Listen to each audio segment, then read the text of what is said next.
네.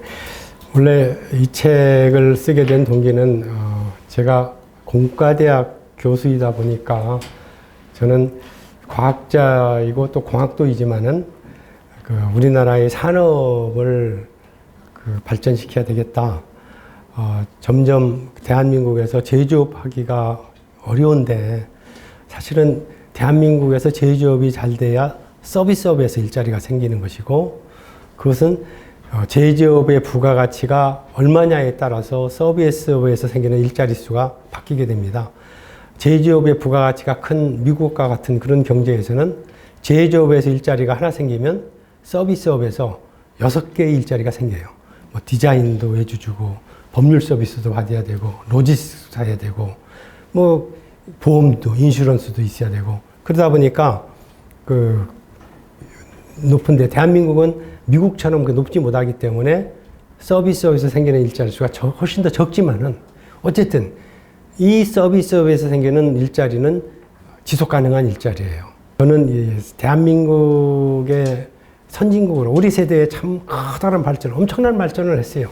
저희 국민학교 때 이 시절만 해도 도시락을 못 가져오고 굶는 그런 반에서 학생들을 우리가 비일비재하게 보고 자란 그런 세대인데 우리 세대에 우리 선배 세대에서 정말 대한민국을 부자 이런 배고픔을 없앤 그런 이제 나라로 키워서 저는 우리가 선진국으로 가야 되겠다. 우리 세대까지 선진국으로 가자.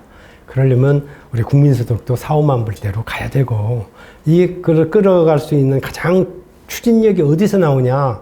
대한민국을 보면 제조업에서 제대로 우리가 발전을 해야 되겠다. 거기에 일자리가 있는 것이고 청년들의 미래가 있기 때문에 제조업이 발달하려면 어떻게 해야 되냐. 그래서 제가 이 책에서 선진산업에 대해서 굉장히 강조를 했습니다. 선진산업이라는 걸 우리가 대한민국에서 일으키고 미래 그런 부가가치가 높은 그런 기술 집약적인 산업을 우리 정부가 잘 이끌어가서 한국을 선진국으로 가자. 그런 데서 출발을 해서 책을 쓰면서 이제 코로나도 왔고 우리 또 과학기술이 계속 발달하고 있고 특히 인공지능 4차 산업혁명 이것은 불과 몇 년 사이에 이루어진 일들이기 때문에 저희가 그런 것 같은 것들을 같이 보면서 책을 쓰게 됐습니다.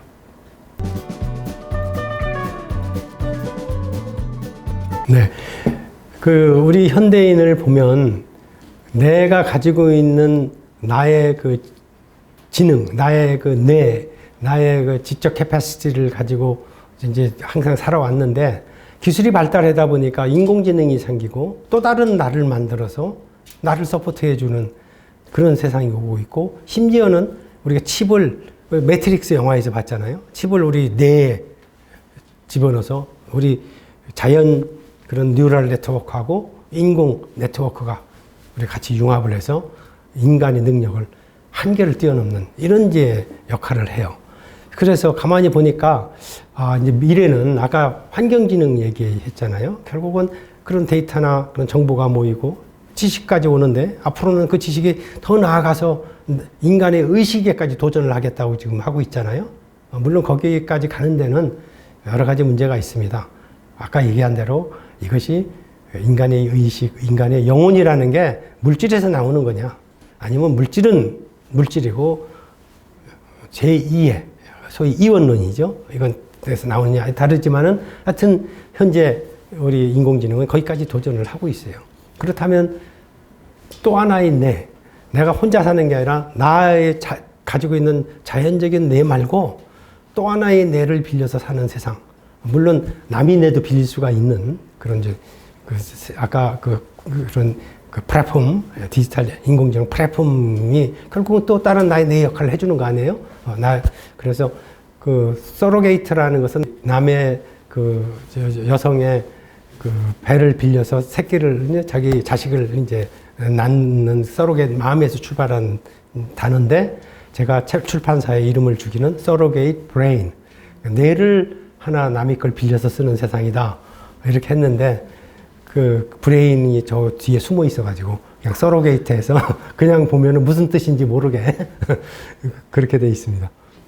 자세히 보시면 서로게이트 브레인이 있습니다. 두뇌, 그래서 내가 두뇌로 달린다. 내가 두뇌로 산다. 이게 현대인의 특징이다. 이렇게 그런 뜻으로 제목을 정했습니다.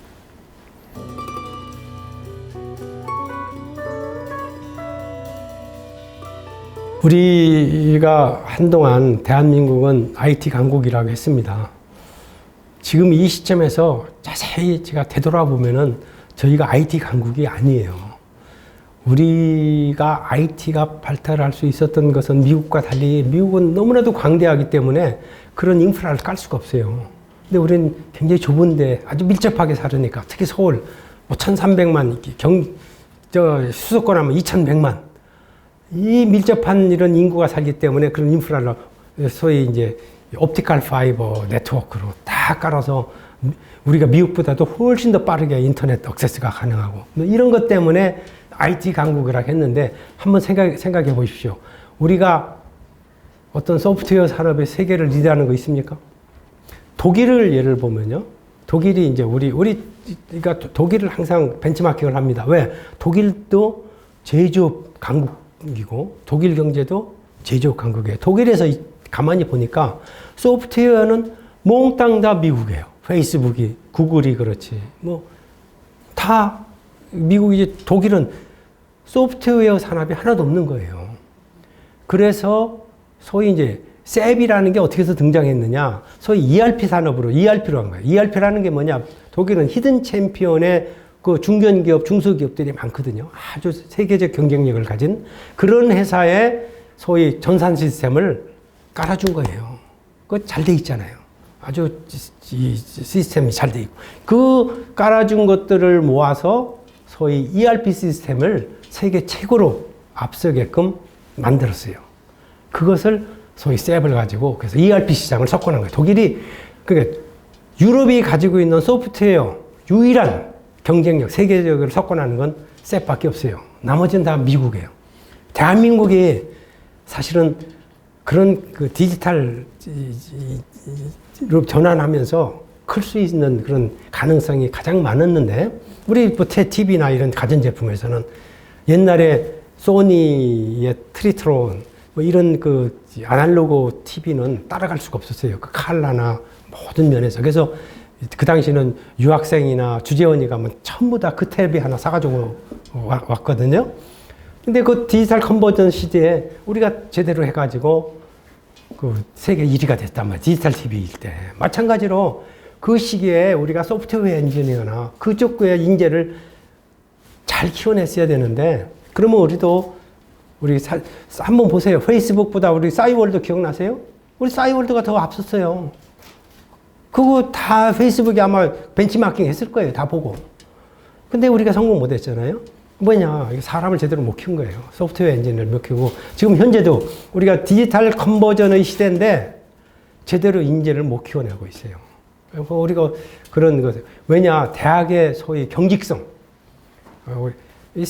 우리 사회가 굉장히 경직된 사회예요. 이거 플렉시빌리티를 가져야 되는데 거기에 그때 맞춰서 우리가 변신이 해야 되고 그쪽 방향으로 가서 예를 들어 앞으로 이런 인공지능 소프트웨어 인재들을 많이 키워냈어야 되는데 그런 데서 제대로 우리가 못했기 때문에 사실 디지털 산업이라는 것은 사람 키우는 거잖아요. 사람의 산업이고. 그런 의미에서 우리가 조금 기회를 놓쳤지만은 지금이라도 우리 젊은이들의 그 능력들을 발휘할 수 있게끔 그 교육이나 사회 시스템 서포트 해주면 될 것 같아요.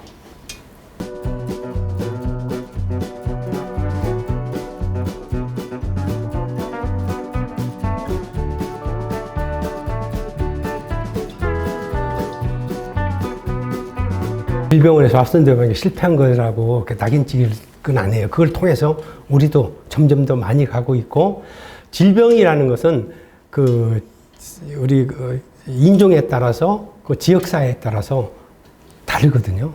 그래서 실질적으로 제일 크게 많이 발전할 수 있는 것은 의료 분야예요. 지금 우리가 여러분들이 몰라서 그렇지 병원에 가면은 당뇨약 환자나 자기 질환을 가지고 있는 사람은 앞에 가서 그 미리 컴퓨터로 다 입력하게 돼 있죠. 사실 인공지능의 일부예요. 옛날에는 레지던트가 와서 다 뭐 어땠습니까? 문제를 다 했잖아요.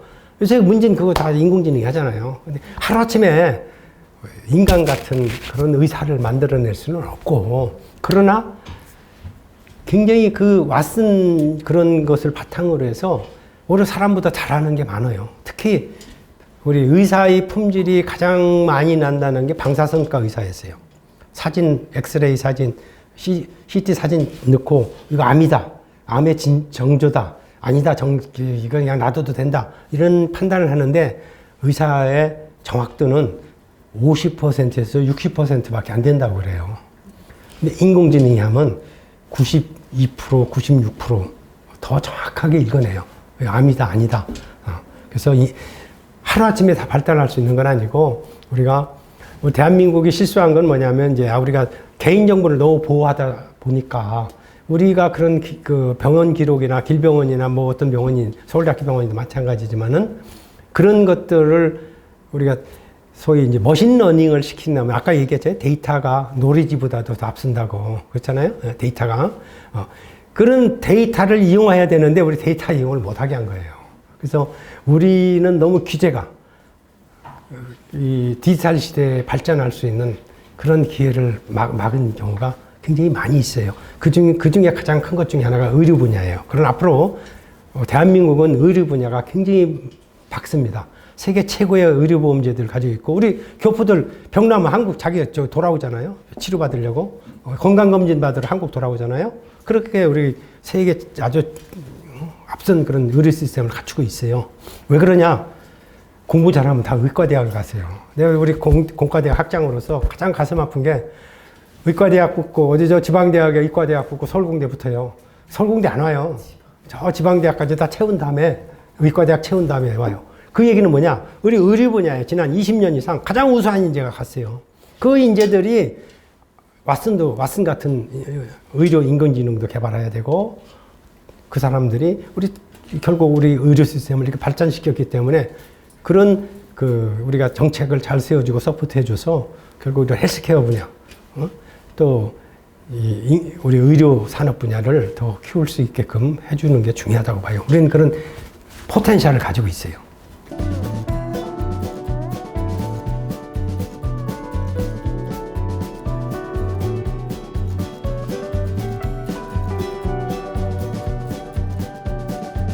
우리가 지난번 KT에 전화선이 끊겼다. 그러면 옛날 같으면은 전화만 한 4시간 불통입니다. 뭐 그래도 문제 없잖아요. 물론 약속 확인하고 가는데 문제가 있었겠죠.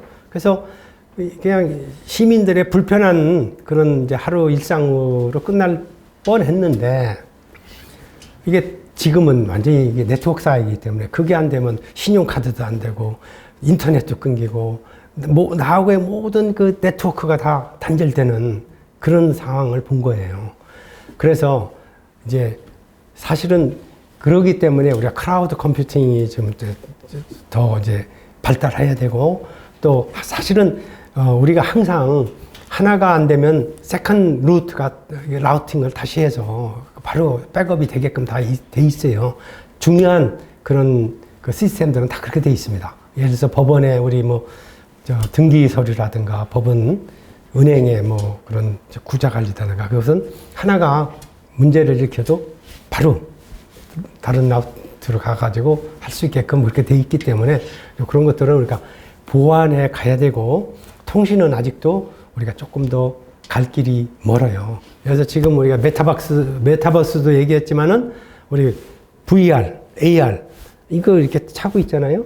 그럼 이거 차고 있으면 줄이 이렇게 연결돼 있어요. 그렇잖아요. 줄 연결해서 뭐를 해요? 줄 끊어야 되잖아요. 줄 끊으려면 어떤 문제가 해결돼요? 첫째, 에너지 지금 배터리 기술이 지금의 이런 배터리 기술 가지고는 안 돼요. 내가 가지고 나왔으면 하루 24시간을 가지고 돌아다녀야 되죠. 핸드폰도 아주 100% 해결을 못하고 있잖아요. 배터리 문제를. 그 다음에 통신이 아직도 5G 가지고는 안 돼요. 더 6G, 7G로 가야 이제 정말 우리가 원하는, 그래서 그런 시대가 우리가 오리라고 믿고 있어요. 굉장히 빠르게 기술이 지금 진보하고 있기 때문에.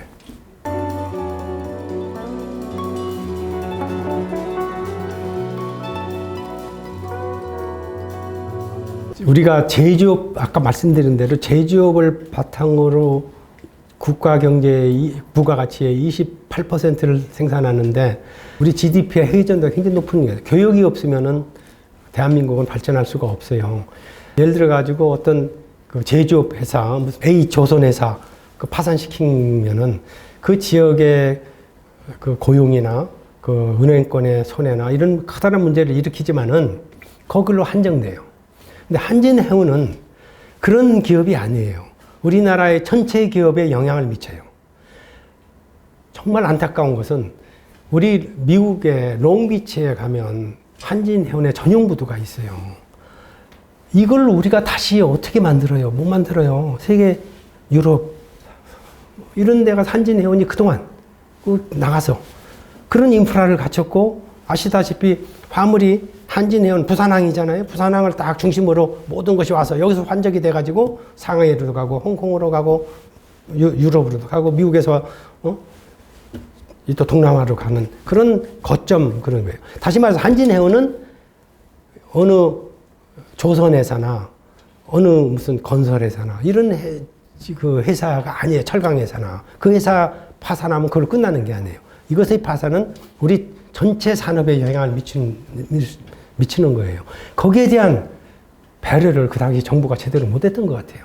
이 한진해운이 파산됐을 때 우리 제조업에 미치는 영향. 그 당시 1조 한 3천억 정도가 필요했다고 그러는데 지금 이미 우리가 손해본 게 1조 3천억이 아니라 7조, 8조, 10조에 가깝게 손해를 보고 있어요. 대한민국 전체적으로. 그리고 또 미래에도 우리가 그런 전용 부두를 어떻게 갖고 기간도 3주면은 저 미국 서해안에 딜리버리가 됐던 것들이 석 달, 넉 달, 심한 경우, 지금 같은 경우는 뭐 5개월, 6개월까지도 걸려서 왜냐면 직접 안 오니까 이놈이 저 상해 갔다가 떡까지 떨궈 놓고 그 다음에 언제 되면 또 부산항으로 보내주겠다. 이래서 우리 저 제조업 사장님 중에는 내 물건이 지금 상해가 있는데 저거 언제 오는지 모르겠다고 발을 동동 굴르는 분도 있고 그래요. 그래서 정말 우리 정부가 그건 정말 잘못한 것 같아요. 거기에 대한 배려가 없었어요. 우리 국유화하고 산업화하고 그 한진해운을 살릴 수가 있었는데 그런 면에서 우리가 좀 그 산업 정책이나 정부 위반자들이 좀 크게 반성해야 되지 않나 저는 그렇게 생각합니다.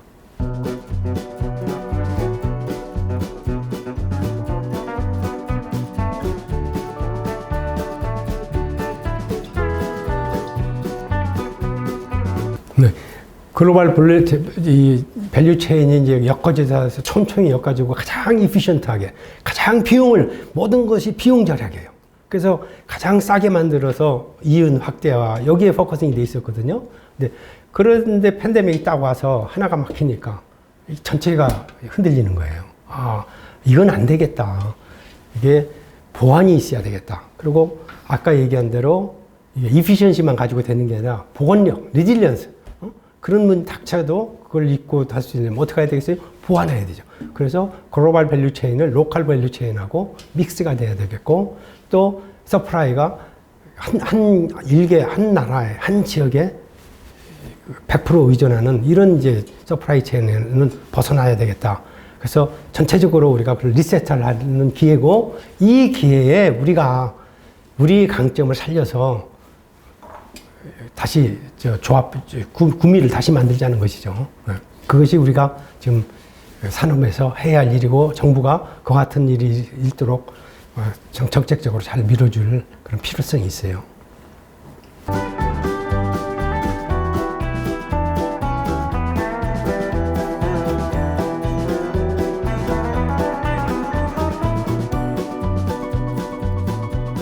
스타트업은 항상 100% 성공한다는 보장이 없습니다.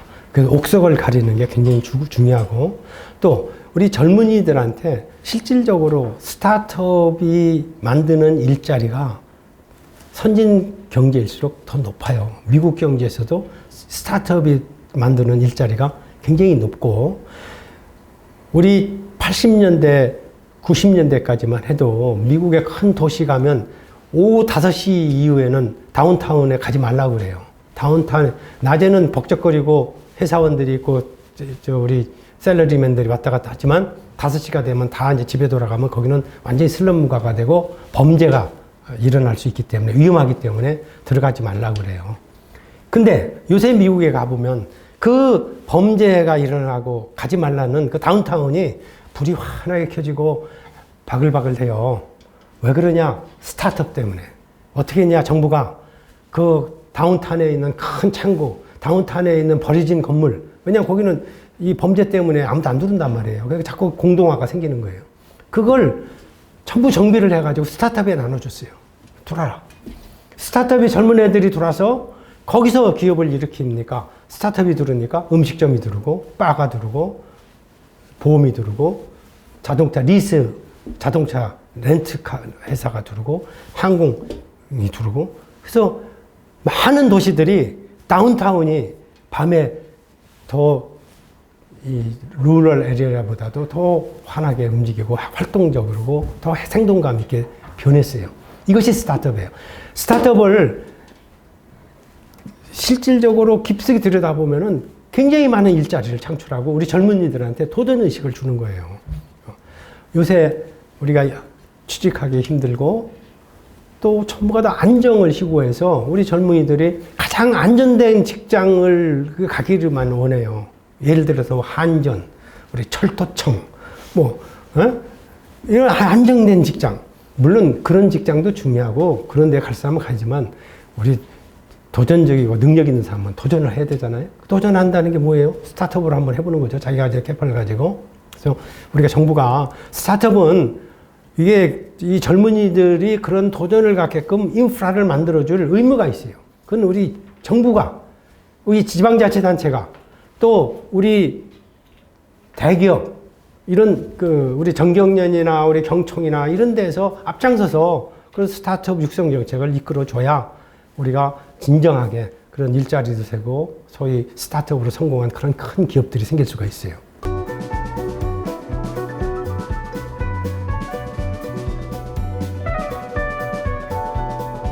아까 스마트 팩토리들이 예를 들어 가지고 제조업을 하다 보면은 그 중간 과정에서 품질의 문제가 생기고 뭐 했을 때 전문가가 가서 라인을 세우고 고치고 뭘 하는데 우리가 빅데이터가 있고 경험이 있고 머신러닝을 통해서 그와 같은 것들이 한 번 생겼을 때 왜 그랬는지 파악을 해서 읽히게 되고 또 반복하게 되면 그런 문제들을 그냥 온라인에서도 교정이 가능하고 전체적으로 교정이 가능해요.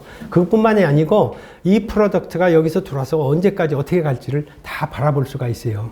그 재미있는 예가 하나가 내가 예를 들어서 아우디를 독일에서 아우디라는 차를 하나 계약을 하면 나한테 연락이 와요. 몇 월 며칠 날 당신의 차가 몇 시에 조립을 시작하는데 당신 와서 볼래? 그럼 내가 보겠다. 그 사람들은 적극 권해요. 왜냐면 딜리버리 코스가 하나도 안 되니까 오면. 그러면 이제 내 차가 진행되는 걸 다 따라가면서 볼 수가 있어요. 왜 그렇게 가능하냐? 모든 게 다 IoT가 따라다니고 IIoT가 있고 인공지능이 다 분류를 해주고 옛날에는 이 라인이 있었으면 항상 똑같은 걸 만들어냈어요. 그래서 숙달된 이 숙련 가지고 그래서 했는데 지금은 이제 이게 다 기계가 하니까 그걸 다 컨트롤하는 것이 인공지능이고 데이터하고 빅데이터하고 하다 보니까 흘러가는 이것이 다 다르게 만들 수가 있어요. 그래서 제가 지금 오늘 제가 국방부하고 같이 이제 관계자하고 회의를 하면서 앞으로 우리 군인들한테 들어오면 딱 쓰면 내 3D 3차원 스캔이 되거든요. 그럼 내 사이즈가 다 나와요. 근데 어떤 일이냐면 한 6겹, 9겹을 이제 전방에 한참 추울 때는 입혀야 되잖아요. 그 혹한에 야외에서 견뎌야 되니까. 그러니까 걔가 예를 들어서 95짜리를 입어요. 그러면 다 90으로 다 주면 6개 입고 나면 위에는 들어가지가 않아요. 95짜리가. 그런 식의 일이 벌어지고 그래요. 내 사이즈는 95입니다 하면 나 95로 줄 거 아니에요. 그거 다 입고 나면 이게 끼지를 못해요. 그렇게 하지 말고 앞으로 우리 장병들 입대하기 전에 논산훈련소에서 3D 스캔하자. 그래가지고 훈련 받는 동안에 걔 맞는 옷을 다 만들어서 누구누구 주자. 지금 그런 회의를 제가 했습니다. 그것이 가능합니다. 이것이 현재 4차 산업혁명의 그런 기술이 이와 같은 것을 옷을 만들어도 그 사람의 사이즈에 맞게 그 사람의 위해서 만들어서 주는 그런 이제 사업을 우리 국방부에서도 우리 이제 그런 일들을 할 수 있도록 제가 하자고 지금 제안을 했습니다.